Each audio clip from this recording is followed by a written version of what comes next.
so I'm just going to go ahead and get started so I can get started on time. For those of you guys who haven't seen me throughout the past couple of days, my name is Greg Johnson, and for the next 15 minutes, maybe 12 and a half or so now, I want to go through glute strength training. Glute training from beginners to advanced, all right? So what I want to do is I want to give everyone a little bit of a taste of what it takes to train the glutes and things like that. So we're going to do foundational basic stuff and work up to the more advanced stuff.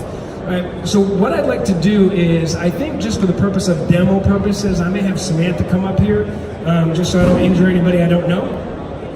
But, so if you don't mind, go ahead and remove your name tag.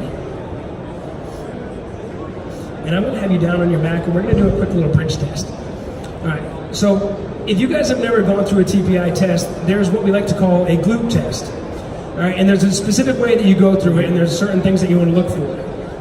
So what I'm going to have Samantha do, there you go, is hands up, and I'm going to have her go into a bridge, and then I'm going to ask her to extend one leg straight out and hold it. Now what I'm looking for is if she goes into an immediate cramp in her hamstring, that tells me she has a weak glute on that side. If I see any twisting or shifting, that also tells me there could be a core or glute stability issue. So go ahead and relax down. Nervous? Okay. And bridge up again. And this time the left side. All right. Now, you guys might not be able to see from there, but it definitely looks like she's a little bit more stronger in her right than her left. But if you were to do this on yourself at home and just extend one leg, if your hamstring goes into immediate cramp, you have a problem. You have a glute activation issue. So relax back down. So while you guys are sitting there, I want you guys to try something. All right. What I want you to do is I want you to sit back in your chair as far as you can. And if you weren't sitting back in your chair, shame on you, you're not sitting with good posture. And take your hands and grab your butt cheeks. Please grab your own, not the person who's next to you. That would be great. All right. So everybody knows where their glutes are, right? Those big muscles on your backside. Here's what I want you to do. I want you to see if you can squeeze your glutes. And I don't mean take your hands and squeeze them, but can you contract your butt muscles? And when you do that, can you do that without feeling your hamstring grab the chair? And if you feel like you can get good at that, relax your glutes again. Now try to squeeze just your right glute. All right, and some of you may be saying, oh, sure, I got that. And other of you may be going, I have no idea what's going on down there. Nothing's happening. All right, so relax the right glute and try the left. All right, see if there's a difference. You may find one side's weaker than the other. You may find one side works great. The other side, again, has no idea what it's doing. So that's another little test. If you're sitting on a long time at work, this is something you can do, because when you sit for more than 60 to 90 minutes, your glutes turn off. So the problem is doing a glute activation exercise like that is a good way to get them turned on again, and also a good way to teach those how to work again. So while she's down here, are you cramping? So while she's down here, I'm going to go over some foundational glute exercises. So bridging is probably one of my favorite foundational exercises, but instead of just having someone lift their hips up, I intentionally want them to pull their abdominals in, tilt their low back so it's flat, and when they squeeze their glutes, I'm going to tell them to clench their butt cheeks together like they're picking up a marble, all right? And I want them to lift their hips over their head. And what that does is that fully extends the hips instead of arching their back. All right? Very, very foundational. And again, if you get cramping in the hamstring, you need to go back to those glute squeezes. All right? And then relax. And obviously a little bit more advanced version would be one leg crossed over the other, making one side do all the work. So same thing, pelvic tilt, bridge up, basic bridges. All right? Anybody can do that. You don't need a lot of equipment or anything like that. And then go ahead and relax. Let me have you roll onto your side. All right, another one of my favorite glute muscles, the sides of the glutes, the glute medius. So you've probably seen this before, the old school Jane Fonda Dirty Dog clamshell exercise, is I'm not going to allow her to tilt her pelvis. All right, what most people do, go ahead and rotate the leg like a clamshell. All right, so if you notice her pelvis is not moving, relax back down, come back up again. What most people do is they try to shift their pelvis, and now it's no longer a glute exercise, it's a low back exercise. So my job is to make sure she stabilizes her pelvis, make it a core exercise, and you should feel that right back in the back pocket. All right? Same thing, you can do that on both sides. Now what I'm going to have her do is, feel free to throw that band on, and I'm going to have you come up. If you guys weren't in my band exercise talk about an hour ago, all right, this will be new to you. If you've seen it, little rehash. When you do bands, great little pieces of equipment for off-day workouts, for warm-ups. Perform Better over there has them. But what I'm going to ask her to do is I want her to get into golf posture or an athletic posture. And in order for her to turn on her glutes, she needs to keep her knees wide. All right. If she starts taking a step to the side and I start seeing her knees collapse in, that's a problem. Not only is that weak glutes, but for my juniors and my females, this is really important for ACL tear prevention. So I'm just going to have you go side to side, back and forth, just to get a feel of what she's doing. I'm thinking posture. So her pelvis is level. I shouldn't see her pelvis lifting and shifting. All right. And I'm intentionally having her toes forward, so that works on the adductors. And then go ahead and turn your feet and knees out. And then you're going back to glute medius, the same ones that are on the sides of the muscles, the same ones that you work on the clamshells, but this is like the clamshells on steroids. So where do you feel that the most? Right there. You got it. All right. And you can do forwards and backwards and a lot of things like that as well. So again, bands, nice little extra exercise that you can do. So go ahead and remove the band for a second. So now we're going to start getting a little bit more advanced. All right. So there's a couple different ways to go advanced. You can go with single-legged exercises, or you can go with double-legged strength exercises. What I like to do first is balance exercises. I like seeing if she can get one muscle to work. So what I'm going to have her do, before I give you a weight, can you demonstrate to them a single-leg deadlift? Go side-facing so they can see. Okay? Let me have you switch legs just so they can see what's going on in your glute. All right, so what this is a single leg deadlift. All right, it's 99% hip hinge with a straight spine, and there's not a lot of knee movement. So this is not a squat or a lunge.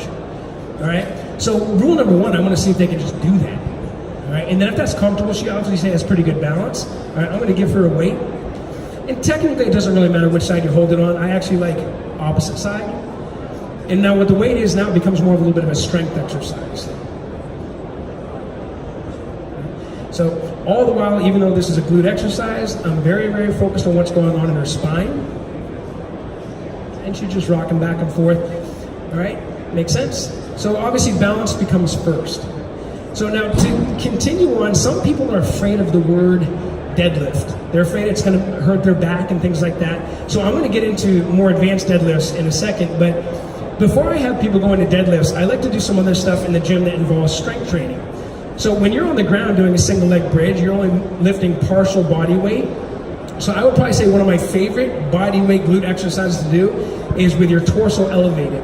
So I brought this tire up here, not so much to do tire flips, because I'm not that mean, but what I'm going to have Samantha do is I'm going to have her shoulder blades on the bench. So you can do this at home with a couch, you can do it in the gym with a bench, and hopefully that's heavy enough to stay still. So now, when you're on the ground, your knees are already bent, you only have partial range of motion in your hips. So now her starting point is at 180, all right? And when she hinges down, her whole spine's gonna move at once, and now she can go all the way to a 90-degree bend in her hips. And if I wanted to make that more difficult, because I know her and I can, I could add weight.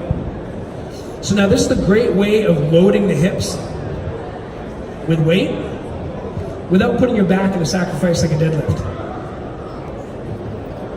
Okay. Now, more advanced technically, if I wanted to, you could actually do this with a dumbbell, or a barbell as well. A lot of my athletes, if they're deadlifting 200 pounds, right, I should be able to hip thrust 200 pounds. Right? It's like a bicep curl for your glutes. It's just an isolated glute exercise, and you can feel the burn. Now, one more thing you can do at home to make this more difficult if you don't have weight, let's go bring this leg up so they can see your right side. Yep. I'm going to say 90 degrees. So what that does, when she's in this position, the leg up keeps her spine straight. And now I'm going to keep that 90 degrees, and I'm just going to hinge on my right side. That's a burner. If you've never done that before, that's a great glute exercise. You can also elevate your foot even more on a step or a Bosu ball. Feel it? Yep, gotta even out.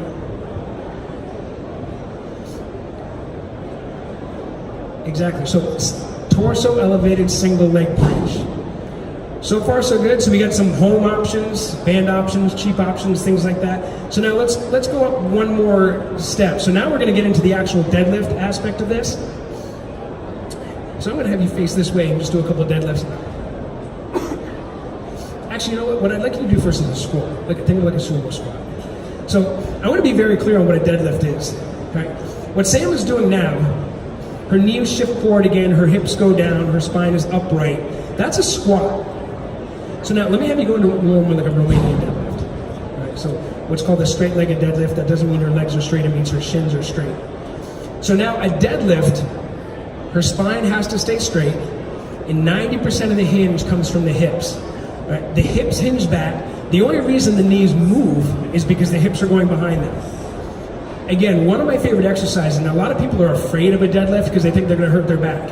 When done properly with the right amount of weight, a deadlift is a great hip and low back exercise. When done improperly, it can be very dangerous in the low back. All right? So she has a kettlebell in front of her. If I have people that have a problem with posture and they're always rounding forward, yep, there's some actual deadlifts. I don't like using a kettlebell or a bar for people with poor posture.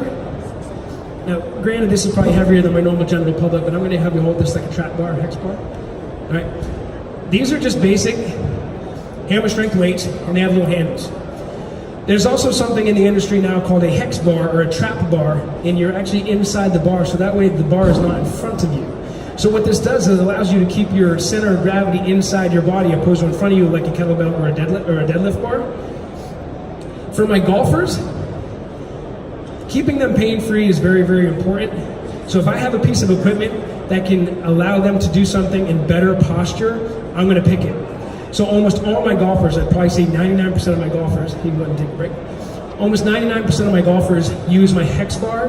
Or if you go to the gym and you see these are obviously 45-pound plates, but the 35s, the 25s that have those handles, my center of gravity stays within my foot line, which keeps the weight on my hips and becomes a strength exercise.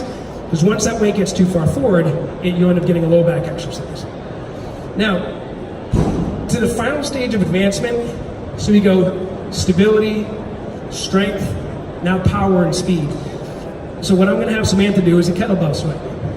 Now, I'm very particular about my kettlebell swings. There's two different versions of a kettlebell swing. There's an American swing, which is basically a squat and a lift. I don't have my golfers do that one. My kettlebell swings are specifically a hip hinge. So if you can remember what she did on her deadlift, it's going to be a very, very similar motion on her kettlebell swing. So feel free to do a few reps. You can start however you feel most comfortable. So I'm looking at posture, and it's all hips, right? Her arms are doing no work. If I see the bell lifting or dropping from her arms, that tells me she's doing too much work. Take a break for just a second. All right, so get into the bottom position of your deadlift, of your kettlebell swing.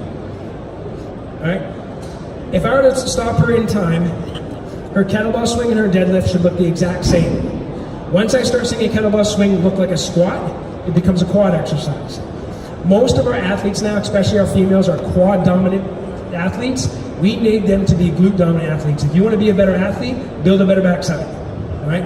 Obviously, glute exercises are great for aesthetics as well. But glutes are where you get all your power from. So now what I'm going to do, I think I have probably one more minute, is once we get into the rotational aspect of it, what I'm going to have Samantha do just for our last one is a rotational glute exercise. Ladies and gentlemen, please join us. Actually, I may just do this one. So here's what I'm going to have somebody do. I can use a resistance band or a pulley, and I'm going to start in golf posture. And when I twist into the resistance, I'm using my right calf all the way up in my right glute. And that's the same thing you'd use as far as your golf swing or any rotational athlete. All your power as a right-sided rotational athlete comes from that right side. All right, does that make sense? It's also important to have a strong left side as well, because that's what stabilizes you when you're forcing all that weight onto your left side. If you have a strong right side and a weak left side, you're going to slide. So is that going to make sense? So I'm short on time. We started a little bit late, but I wanted to give you guys a sample of literally starting from the ground and building up to the most advanced glute exercises, kettlebell swings, which is a power exercise, and rotational exercises. What I'll do is I'll stick around for questions afterwards so they can get started on the next presenter. But thank you guys very much. I'll be here for a few more demos the rest of the day. Thank you.